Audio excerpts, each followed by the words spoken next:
నమస్తే. Welcome to our channel. నేను మీ పద్మావతి. అసలు తెలుగు ఫిల్మ్ ఇండస్ట్రీలో ఏం జరుగుతుంది? ఓ పక్కన 'రామ్ చరణ్' కొత్త సినిమాకి సంబంధించిన టీజర్ రిలీజ్ అవ్వకపోతే నేను చచ్చిపోతాను, ఆత్మహత్య చేసుకుంటా అంటున్న ఓ అభిమాని. మరోవైపు 'పుష్ప 2'తో అల్లు అర్జున్ లైఫ్‌లో మొదలైన రచ్చ ఇప్పటికీ కొనసాగుతూనే ఉంది. ఇది కాస్త చిలికి చిలికి గాలివానైనట్టు ఎప్పటికప్పుడు మరో కొత్త కోణాల్లో చిక్కుకుపోతున్నారు. అయితే ప్రస్తుతం ఈ రోజు మనతో పాటు ప్రముఖ ప్రొడ్యూసర్ చిట్టిబాబు గారు ఉన్నారు. ఆయనతో మాట్లాడి మరిన్ని విషయాలు తెలుసుకునే ప్రయత్నం చేద్దాం. చూసేసేయండి. నమస్కారం సార్. నమస్తే. సార్ యాక్చువల్‌గా తెలుగు సినిమా పరిశ్రమ మొత్తం కూడా కలిసి మన రేవంత్ రెడ్డి గారిని కలవడానికి వెలిసిన సంగతి తెలిసిందే. అయితే అందరూ కూడా భేటీ అయ్యారు. అందులోని నాగార్జున గారు, వెంకటేష్ గారు లాంటి అగ్ర హీరోలతో పాటు రాఘవేంద్ర గారు, సురేష్ బాబు, దిల్ రాజు, కొడాల శివ తదితర ప్రముఖులందరూ కూడా హాజరయ్యారు. అయితే వీళ్ళలో చిరంజీవి గారు ఎక్కడా కూడా తారసపడలేదు. ఇది ఇండస్ట్రీ మొత్తం ఎళ్లి కలవటం కాదమ్మా. హ్మ్. ఇండస్ట్రీ మొత్తం కలవటం అంటే దానికి ఒక పద్ధతి ఉంటది. Chamber, producer council, directors association, మా అసోసియేషను, మూవీ ఆర్టిస్ట్ అసోసియేషన్ అందరూ కలిసి కూర్చొని మాట్లాడి ఫిల్మ్ చాంబర్‌లో ఒక ఎజెండా తయారు చేసుకొని ఎళ్లి చీఫ్ మినిస్టర్‌ని కలుస్తాం. హ్మ్. అది రెగ్యులర్‌గా జరిగే ఇది అలా ఇండస్ట్రీ మొత్తం ఎళ్లి కలిసిన ప్రోగ్రామ్ కాదు. హ్మ్. అది 'దిల్ రాజు' గారు ఆయన సంక్రాంతికి రిలీజ్ అవుతున్న సినిమాల్లో సినిమాలకి వెంకటేష్ గారి సినిమా ఉంది. ఆయన సినిమా ఉంది. హ్మ్. ఇట్లా ఆ సినిమాలకి రేట్లు పెంచుకోవటానికి ఈట్లి కోసం అసలు ఎజెండా అది. హ్మ్. తీరా ఎజెండా ఆ ఎజెండా పెట్టుకున్నారు గానీ సినిమా ఇండస్ట్రీ గురించి అయితే చిన్న సినిమాల గురించి 10 ఏళ్లుగా పెండింగ్‌లో ఉన్న అనేక ఇష్యూలున్నాయి. అవును. ఫిఫ్త్ షో ఇవ్వాలని గానీ, 12 వారాలు చిన్న సినిమాలకి ఇవ్వాలని గానీ, మినీ మాల్స్ కట్టాలి. అందులో 300 సీట్లున్న థియేటర్ కట్టాలి. ఇవన్నీ హ్మ్. చాలా ప్రపోజల్స్ ఉన్నాయి. ఏది ఏ గవర్నమెంట్ వినటమే తప్పితే అలా పెండింగ్‌లో ఉన్న 10 ఏళ్లుగా. హ్మ్. అయి గూడా ఏమి దీంట్లో పెట్టలేదు. ఈ చిన్న సినిమాల గురించి, సినిమా భవిష్యత్తు గురించి ఏం పెట్టలా. హ్మ్. ఏదో వ దీనికోసం ఎళ్లారు.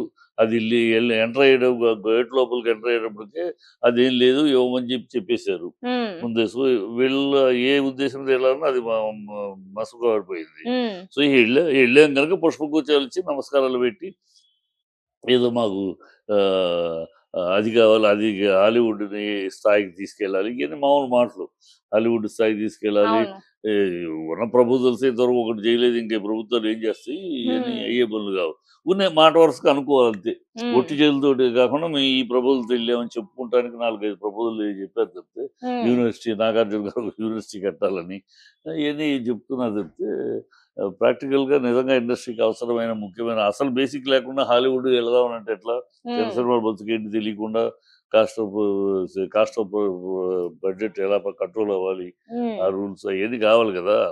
అయి లేకపోవడం వల్ల కదా సినిమాకి 10% కూడా సక్సెస్ ఉండట్లేదు హ్మ్. ఇయర్‌లో. సో, ఆటిలికి సంబంధించిన విషయాలు ఏం లేవు. సో, వీళ్ళు ఒక ఉద్దేశంతోని ఎళ్లారు. ఆ ఉద్దేశం ఆరంభంలోనే అపశకునంలాగా ఆరంభంలోనే అంశబాధ అన్నట్టు అయిపోయింది. హ్మ్. ఆరంభంలోనే మేము ఇవ్వటం లేదు అని అనౌన్స్ చేసాడాయన.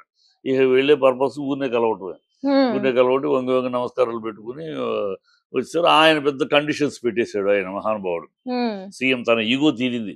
నన్ను సీఎం అయినాక నాకు కనీసం ఎవరు శాలువా కప్పలేదు. ఒక అభినందన సభ కూడా పెట్టలేదు. ఎవరు సన్మానం కూడా చేయలేదు.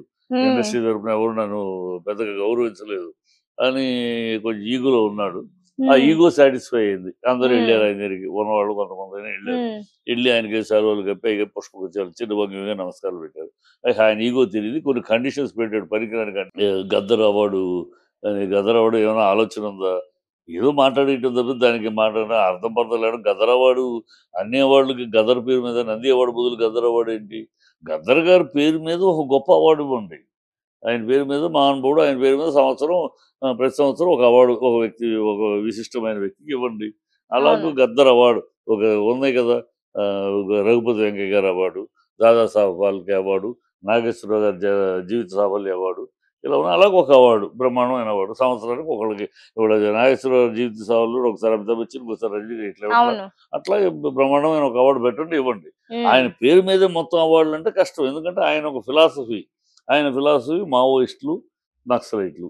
ఆయన ఆటిలికి అంగీకరించి ఆటిల్ని సమర్థించే ఇది హ్మ్. బ్యాలెట్ కాదు బుల్లెట్ అని విధానంలో ఉండే అంశం హ్మ్. ఆయనది.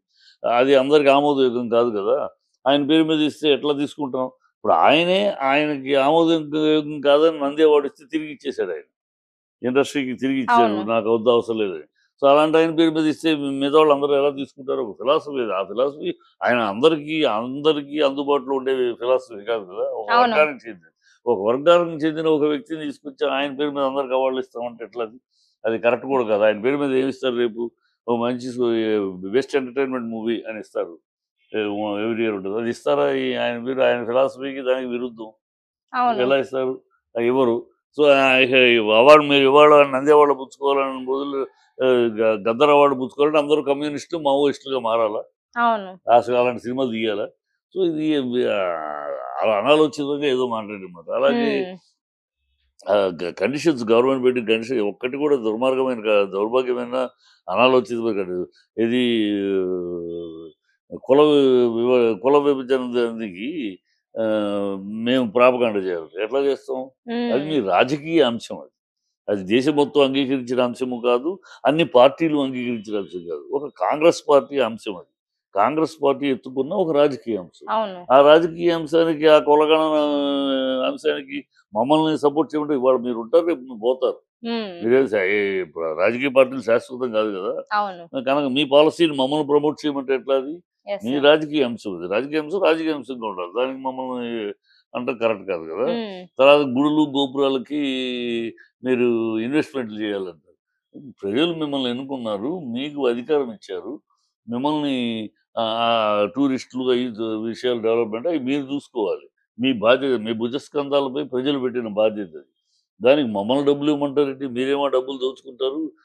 మేము డబ్బులు ఇవ్వాలా? హ్మ్. మేము చేస్తాం. గుళ్ళకి, గోపురాలకి మేము చేయాల్సినయి తిరుపతికి చేయాల్సినయి ఇవి చేస్తా ఉంటాం. అవును. అన్నదానాలు మేము మేము చేసి మీ గవర్నమెంట్ విషయాలకి మమ్మల్ని డబ్బులు ఇవ్వమంటం ఏంటి? అదేమి కండిషన్‌లు? ఏదో నోటికొచ్చింది ఏదో మాట్లాడేయటం, మేము అవును. అధికారంలో ఉన్నాం గనక మేమేదో మాట్లాడతాం మీరు వినండి అన్నట్టు. అలాగే ఆయన అడ్డదిడ్డంగా ఏం మాట్లాడాడు అని వినేసొచ్చారు. వినేసి ఆయనేంటి చివరికి నాకు 2 అంశాలు జరిగినాయి ఇక్కడ. హ్మ్. ఒకటి ఈ సినిమా ఫీల్డ్ నుంచి ఎళ్ళినోళ్ళు ఎవరు ఏ అంశమో ఆయనతోటి మాట్లాడలే. ఆయన చెప్పింది ఇనొచ్చారు. వీళ్ళేదో మేము కష్టాలు చెప్పుకున్నాం. ఏం కష్టాలు చెప్పుకున్నాం ఆయన విన్నట్టు లేదు. ఆ కష్టాలకు రెస్పాన్స్ ఇవ్వలే ఆయన. వీళ్ళు చెప్పుకున్న కష్టాలు నువ్వు మనసు విప్పి మాట్లాడామా ఈయన ఏం మాట్లాడారు? ఏం మాట్లాడితే ఆయనేం చెప్పాడు. మనసు విప్పి హ్మ్. మాట్లాడితేనే కులగణానికి మీరు పబ్లిసిటీ చేయండి అన్నాడా? డ్రగ్స్‌కి డ్రగ్స్‌కి చేయమంటాడు. మళ్ళీ డ్రగ్స్‌కి చేయమన్న ఆ నోటితోటి ఆయనేమన్నాడు? ఈ సినిమా వాళ్ళేమన్నా తోపులా? తురుముఖాన్లా? వీళ్ళేంటి? వీళ్ళు డబ్బులు పెడతారు, డబ్బులు సంపాదించుకుంటారు. వీళ్ళతో వీళ్ళేంటి అని తోలనాడి. సినిమా అవును. వాళ్ళు చీప్‌గా మాట్లాడి మళ్ళీ ఆ సినిమా వాళ్ళు ప్రాపగాండా చేస్తేనే ప్రజల్లోకెళ్తుంది. కనుక మీరు దాన్ని ప్రాపగాండా చేయాలి. మీకు అవసరం వస్తే మేము ప్రాపగాండా చేస్తేనే ప్రజల్లోకెళ్తది. మీకు అవసరం లేకపోతే నోటికొచ్చిన తురుంకార్లా మేము తురుంకారులు, తోపులం కాదు కదా! మమ్మల్నెందుకు? అవును. మీరే తురుంకారు, తూపులు మీరే చేసుకోవచ్చుగా పబ్లిసిటీ. హ్మ్. చేసుకుంటున్నారుగా పేపర్‌లోను, మీడియాలోను. చేసుకోండి. మీ వల్ల చేతకావట్లేదు కనుక మేము రావాలంటున్నారు. మళ్ళీ మమ్మల్ని తురుంకారులా, తోపులా అంటారు. అవును. ఏం మాటలు అది అర్థం పర్థం లేని మాటలు మాట్లాడుతూ ఏదో మాట్లాడేసాడాయన. ఆయనకి ఎలా ఆయన ఈగో సాటిస్ఫై అయింది. హ్మ్. వచ్చారు అందరూ పూలమాలలిచ్చి బొకేలిచ్చి, శాలువాలు కప్పి ఆయన అయిపోయింది. వాళ్ళకి అది జరిగిపోయింది. ఇంక జరిగేది లేదు. ఊరినే జీరో. ఆ మీటింగ్ వల్ల ప్రయోజనం ఇండస్ట్రీకి గాని, వ్యక్తులకు గాని, సంస్థలకు గాని, ఎవరికి గాని జీరో. ఏం హ్మ్. లేదది. ఊరినే పోసుకొని మాటలు మాట్లాడడం తప్పితే ఏం జరగల. సార్ ఇంకోటొచ్చేసి అయితే దీని తర్వాత మీడియాతో మాట్లాడిన 'సురేష్ ప్రొడక్షన్స్' అధినేత దగ్గుపాటి సురేష్ బాబు గారు అల్లు అర్జున్‌పై చాలా విమర్శనగా మాట్లాడారు. అయితే నీ వల్లే ఇండస్ట్రీ మొత్తం సీఎం ముందు తల వంచుకోవాల్సొచ్చింది. అసలు దీనంతటికి కారణం నువ్వు అననేసి అల్లు అర్జున్‌ని చాలా విమర్శనగా మాట్లాడారు. అసలు ఆయన మాటలపై మీ అభిప్రాయం ఏంటి సార్? అసలు ఆయన అలా మీకేమనిపిస్తుంది? మాట్లాడి ఉండకూడదు. హ్మ్. ఎందుకంటే అల్లు అర్జున్ తల వంచుకున్నాను అంగీకరిస్తున్నారు. ఇప్పుడు సీఎం ముందు తల వంచుకున్నారా ఈళ్ళందరూ? హ్మ్. ఎళ్లి తల వంచుకొనొచ్చారా? ఏం మాటలయి? వీళ్ళే మేమే తల వంచుకున్నాం అని అది చాలా సిగ్గుశరం లేని మాట కదా! ఆయన హ్మ్. అలాంటి మాట మాట్లాడి ఉండకూడదు.